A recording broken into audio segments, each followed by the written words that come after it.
Assalamualaikum warahmatullahi wabarakatuh. Terima kasih atas kesempatannya. Kami di sini akan mempresentasikan tentang rekrutmen dan seleksi. Dan saya di sini perwakilan dari kelompok 5 akan memperkenalkan kelompok saya. Yang pertama, saya sendiri, Deshoy Nandiarsa dengan NIM 425.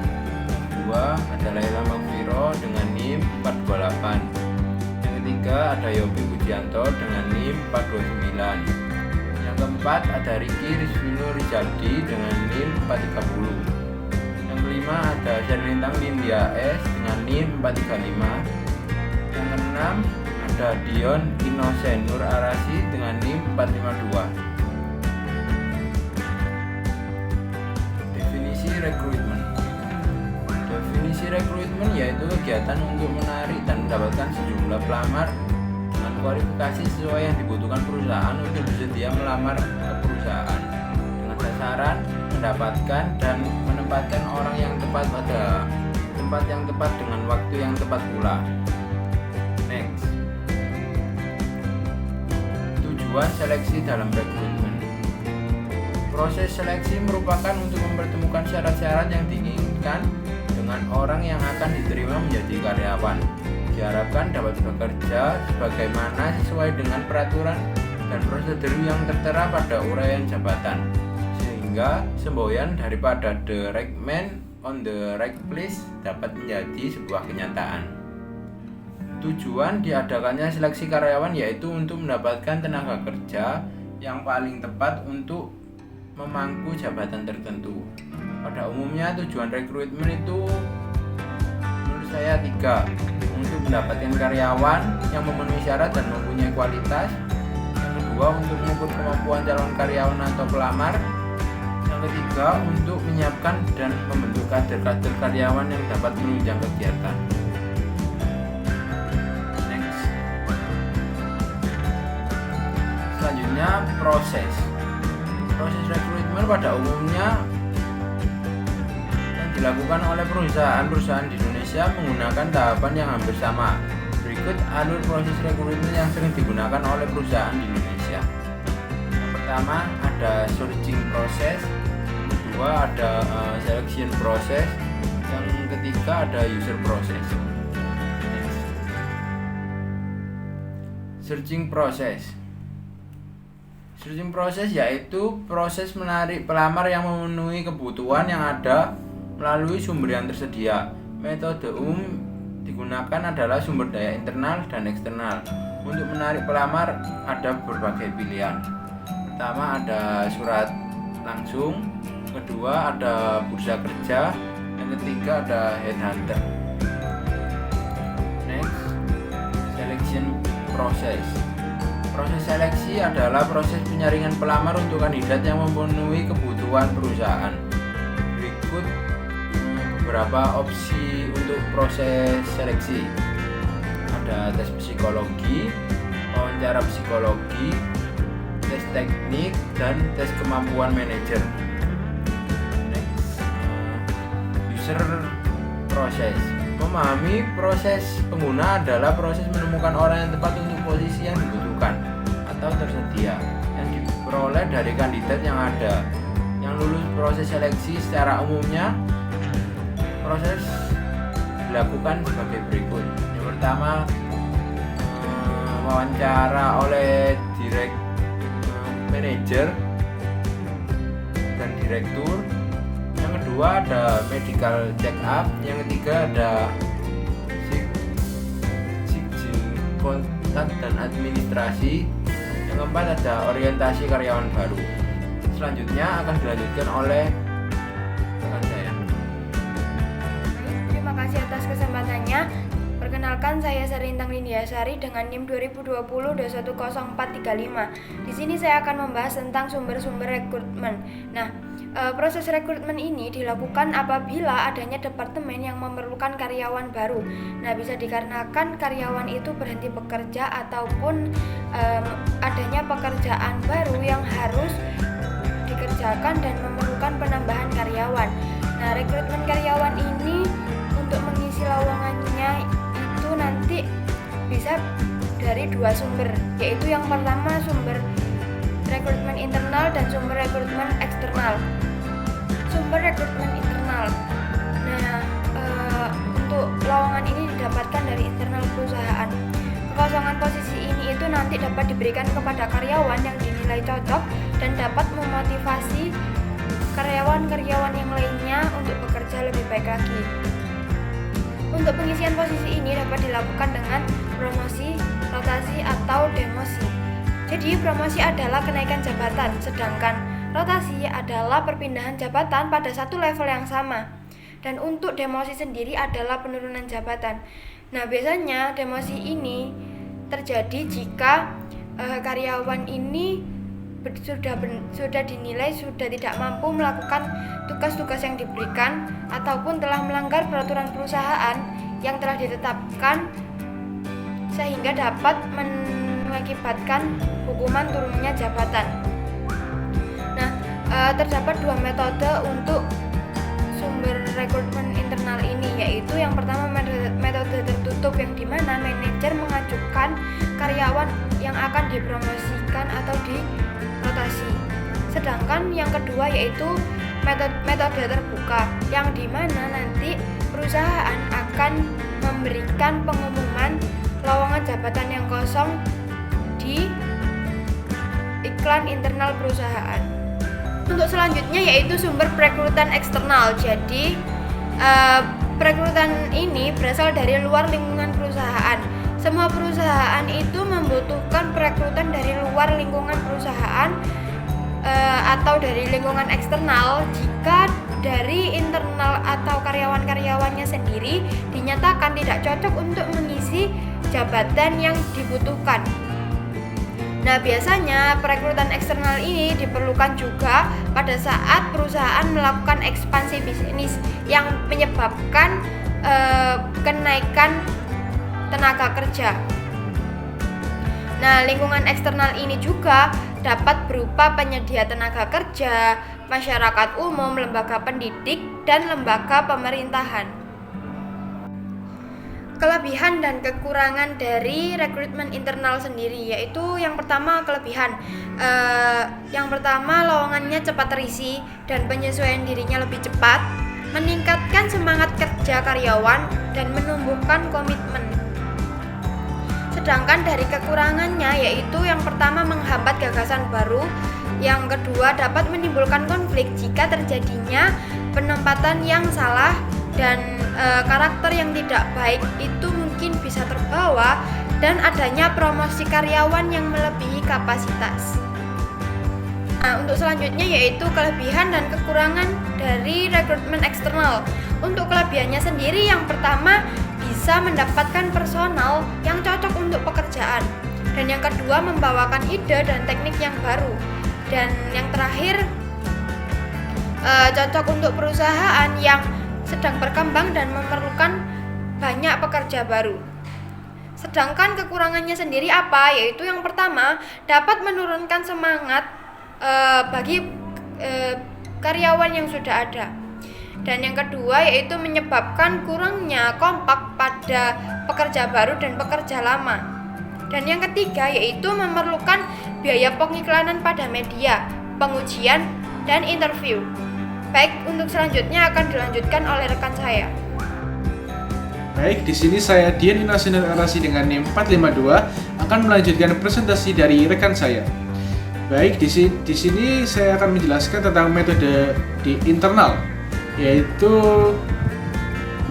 ada job posting program dan payback. Job posting program yaitu menginformasikan kepada karyawan mengenai lowongan jabatan dan kualifikasi jabatannya. Sedangkan payback yaitu mengambil kembali karyawan yang telah keluar dengan menawarkan posisi yang baru.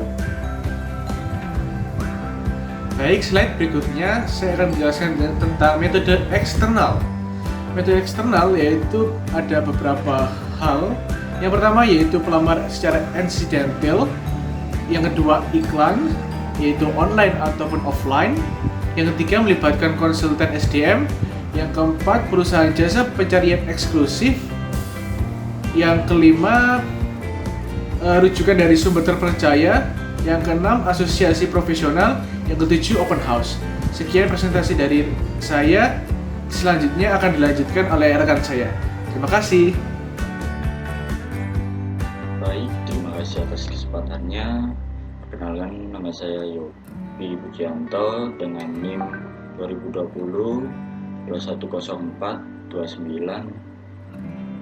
Di sini saya akan melanjutkan presentasi dari rekan saya, dasar-dasar pengetesan dan penyeleksian karyawan. Di sini ada validitas. Validitas ini harus memperhatikan ujian seleksi karyawan. Validitas seringkali mengacu pada bukti bahwa ujian itu berhubungan dengan pekerjaan. Dengan kata lain, bahwa prestasi dari ujian dapat menjadi alat prediksi yang sah dari prestasi pada pekerjaan. Yang pertama ada validitas ujian. Validitas ujian ini di mana ujian wawancara dan lainnya dapat mengukur yang seharusnya diukur sesuai dengan fungsi yang telah dirancang. Contohnya itu seperti kita memberi pertanyaan pada saat wawancara. Jadi dari wawancara tersebut kita bisa menilai orang ini berhak untuk menempati bagian ini atau tidak layak untuk di perusahaan ini. Dalam pengujian pekerjaan ini ada cara yang membuktikan validitas ujian. Yang kedua itu ada validitas kriteria. Validitas kriteria ini membuktikan bahwa mereka yang berhasil dalam ujian juga berhasil dalam pekerjaan, dan mereka yang buruk saat ujian melakukan pekerjaan yang buruk. Jadi ujian itu memiliki validitas sehingga nilai ujian yang tinggi akan melakukan pekerjaan dengan baik. Dalam pengukuran psikologis, alat prediksi ini berupa pengukuran yang akan dihubungkan dengan sebuah kriteria seperti prestasi pada pekerjaan. Terus yang ketiga ada validitas isi. Validitas isi ini perusahaan memperlihatkan ujian yang diperlihatkan itu bahwa ujian itu merupakan sampel yang wajar dari pekerjaan. Prosedurnya itu bisa mengetahui tugas pekerjaan dan perilaku yang penting untuk prestasi, dan kemudian cara acak bisa memilih sampel tugas dan perilaku yang akan diuji. Validitas isi ini terdengar lebih mudah dan dari prakteknya. Untuk banyak pekerjaan, pengusaha harus menunjukkan bukti lain dari validitas seperti validitas kriteria. Terus ada validitas muka. Validitas muka ini adalah tipe validitas yang paling rendah signifikan karena didasarkan pada penilaian terlintas mengenai alat ukur. Apabila isi alat ukur telah tampak sesuai dengan apa yang ingin diukur, maka dapat dikatakan validitas muka itu telah terpenuhi. Slide selanjutnya, rehabilitas. Rehabilitas ini adalah karakteristik penting kedua dari ujian dan mengacu pada konsistensi dan merupakan konsistensi nilai yang diperoleh oleh seseorang saat diuji kembali dengan ujian jenis atau bentuk ujian yang setara. Contohnya itu seperti apabila seseorang mendapatkan nilai 90 pada tes IQ pada hari Senin, lalu mendapatkan nilai 130 saat diuji kembali pada hari Selasa, sehingga barangkali orang tersebut itu tidak terlalu yakin dengan ujian tersebut. Baik, selanjutnya akan presentasikan oleh saya. Terima kasih. Assalamualaikum warahmatullahi wabarakatuh. terima kasih atas kesempatannya. Perkenalkan, nama saya Rifki Rizky Nurzaldi dengan NIM 430. Baik, di sini saya akan melanjutkan penjelasan materi dari rekan saya. Jenis-jenis tes dibagi menjadi 8. Yang pertama yaitu tes kemampuan kognitif. Tes kognitif meliputi tes kemampuan logika umum atau intelijensi dan kemampuan mental spesifik seperti daya ingat dan pemikiran induktif. Tes intelijensi atau IQ merupakan tes kemampuan intelektual umum. Tes ini mengukur tidak hanya satu ciri-ciri tunggal tetapi mengukur serangkaian kemampuan termasuk daya ingat, perbendaharaan kata, kefasihan verbal, dan kemampuan numerik. Nilai IQ mencerminkan sejauh mana orang tersebut beradaptasi atau di bawah rata-rata nilai intelijensi orang dewasa. Yang kedua, tes kemampuan motorik dan fisik. Kemampuan motorik yaitu seperti ketangkasan jari, ketangkasan manual, dan waktu reaksi. Crawford Small Parts Dexterity atau tes mengukur kecepatan dan akurasi dari penilaian sederhana serta kecepatan gerakan jari tangan dan lengan.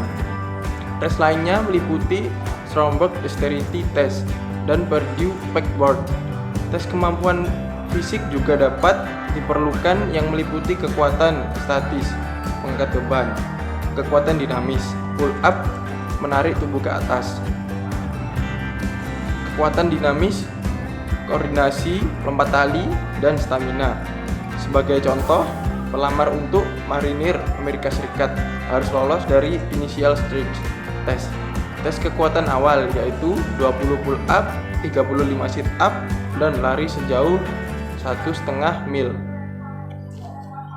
Selanjutnya, yang ketiga, tes kepribadian dan minat. Tes kepribadian yaitu tes yang mengukur aspek-aspek dasar dari kepribadian pelamar seperti introversi, stabilitas, dan motivasi. Salah satu contoh tes kepribadian adalah pelaporan diri. Pelamar mengisi sendiri survei, mengukur bahwa ciri-ciri kepribadian seperti stabilitas emosional versus suasana hati yang tidak stabil, dan keramahan versus sifat suka mencela. Psikolog industri seperti setiap kali berfokus pada dimensi kepribadian yaitu ekstraversi, stabilitas emosional atau neurotisme, keramahan, kehati-hatian, dan keterbukaan terhadap pengalaman. Hasil tes kepribadian memang berkoleransi dengan kinerja. Sebagai contoh, dalam riset kepribadian, kehati-hatian telah menjadi peramal universal kinerja yang paling konsisten. Yang keempat, tes keterampilan. Tes keterampilan memungkinkan pemberi kerja mengetahui apa yang sudah Anda ketahui. Beberapa tes memeriksa matematika dasar Anda dan keterampilan verbal sementara yang mengonfirmasi bahwa Anda tahu cara menggunakan komputer. Seberapa cepat Anda mengetik atau seberapa baik Anda mengetahui program Microsoft Office tertentu. Baik, selanjutnya akan dijelaskan oleh rekan saya. Terima kasih. Assalamualaikum warahmatullahi wabarakatuh. Terima kasih atas kesempatannya. Saya Laila Maufiro dengan NIM 428. Di sini saya akan melanjutkan presentasi dari rekan saya. Jenis-jenis tes selanjutnya adalah sampel dan simulasi kerja. Teknik pengambilan sampel kerja adalah teknik yang berusaha untuk memprediksi kinerja dengan mengharuskan kandidat pekerjaan untuk melakukan satu atau lebih sampel dari tugas pekerjaan tersebut. Pengambilan sampel kerja mempunyai beberapa kelebihan. Cara ini mengukur tugas pekerjaan yang sebenarnya, sehingga lebih sulit untuk memalsukan jawaban. Pengambilan sampel kerja tidak menyelidiki kepribadian pelamar, sehingga hampir tidak ada kemungkinan bahwa pelamar akan memandangnya sebagai pelanggaran privasi. Jika dirancang dengan baik, sampel kerja juga menampilkan validitas yang lebih baik dibandingkan tes lainnya yang dirancang untuk memprediksi kinerja. Prosedur dasarnya adalah untuk memilih sampel dari beberapa tugas yang krusial untuk melakukan pekerjaan tersebut dan kemudian mengetes pelamar pada tugas tersebut. Seorang pengamat akan memantau kinerja pada setiap tugas dan mengindikasikan pada sebuah daftar cek mengenai baik atau buruknya kinerja pelamar tersebut. Lalu yang selanjutnya ada tes situasional dan simulasi berbasis video. Tes situasional mengharuskan peserta untuk merespon terhadap situasi yang representatif dari pekerjaan. Simulasi berbasis video adalah tes yang memberi kandidat beberapa situasi video daring yang masing-masing diikuti oleh satu atau lebih pertanyaan ganda. Selanjutnya yaitu ada pusat penilaian manajemen. Pusat penilaian manajemen adalah sebuah simulasi 2 hingga 3 hari yang mana 10 hingga 12 kandidat melakukan tugas manajemen realistis seperti melakukan sebuah presentasi di bawah pengamatan para ahli yang menilai potensi kepemimpinan setiap kandidat. Para kandidat tersebut menjalani latihan simulasi dan pembelajaran dalam kelas selama 2 hari, yang mana untuk melihat apakah mereka mempunyai keterampilan untuk posisi manajemen kunci. Pusat penilaian manajemen membutuhkan biaya yang mahal untuk dikembangkan, membutuhkan waktu yang lebih lama dibandingkan tes konvensional, membutuhkan manajer untuk bertindak sebagai penilai, dan terkadang membutuhkan psikolog. Namun, studi menyatakan bahwa biaya ini sepadan dengan hasilnya. Lalu yang selanjutnya ada pendekatan pelatihan dan evaluasi kinerja miniatur. Pelatihan dan evaluasi kinerja miniatur berarti melatih kandidat untuk melakukan beberapa tugas dari pekerjaan dan kemudian mengevaluasi kinerja kandidat tersebut sebelum dipekerjakan. Pendekatan tersebut berasumsi bahwa seseorang yang mendemonstrasikan bahwa ia dapat mempelajari dan melakukan sampel tugas tersebut akan mampu dan mempelajari dan melakukan pekerjaan itu sendiri. Pelatihan dan evaluasi kerja miniatur mengetes pelamar dengan sampel aktual dari pekerjaan sehingga tes ini secara inheren relevan terhadap isi tes dan valid. Selanjutnya, saya akan menjelaskan mengenai pentingnya memiliki kebijakan rekrutmen. Kebijakan rekrutmen dan seleksi karyawan adalah panduan yang merangkum prinsip-prinsip utama mengenai penyelenggaraan proses perekrutan. Memiliki kebijakan seleksi karyawan yang baik dapat membantu dan memudahkan pencarian kandidat yang sesuai dengan nilai-nilai perusahaan. Memperkerjakan orang yang tepat dapat mendukung perusahaan untuk mencapai kesuksesan. Berikut ini adalah beberapa alasan pentingnya memiliki kebijakan-kebijakan dalam merekrut kandidat. Yang pertama, ada transparansi dalam proses perekrutan.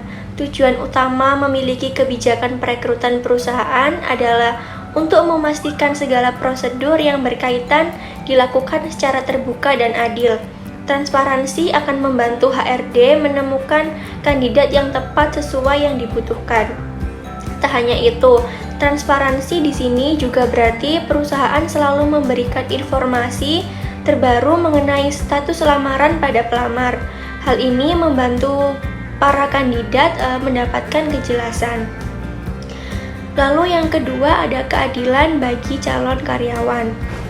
Prosedur seleksi karyawan yang jelas membantu memastikan proses perekrutan berjalan dengan baik dan adil dan tanpa diskriminasi.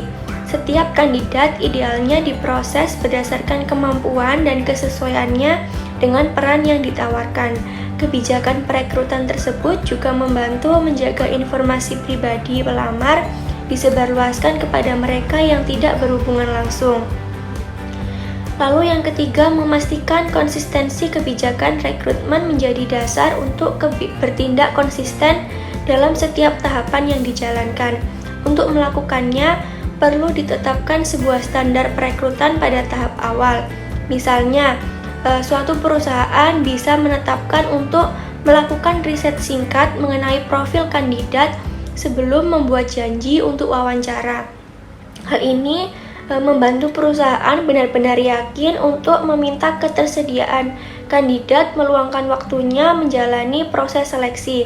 Dengan begitu, nama perusahaan pun akan tetap baik di mata para pencari kerja.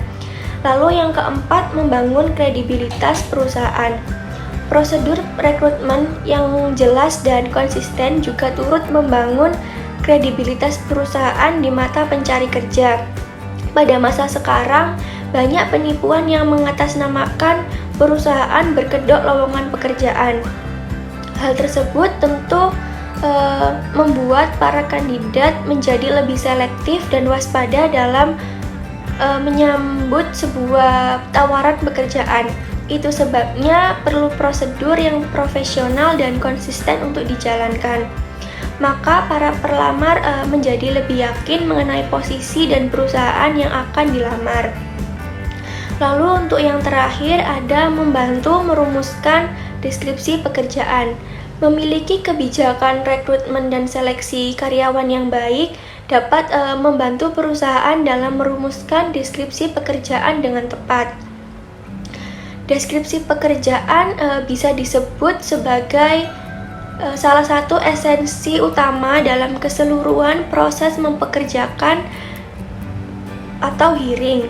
Beberapa hal yang perlu dijabarkan mencakup tugas utama dan pendukung yang akan dijalankan kandidat sesuai dengan perannya. Sekian presentasi dari kelompok 5, kurang lebihnya mohon maaf. Wassalamualaikum warahmatullahi wabarakatuh.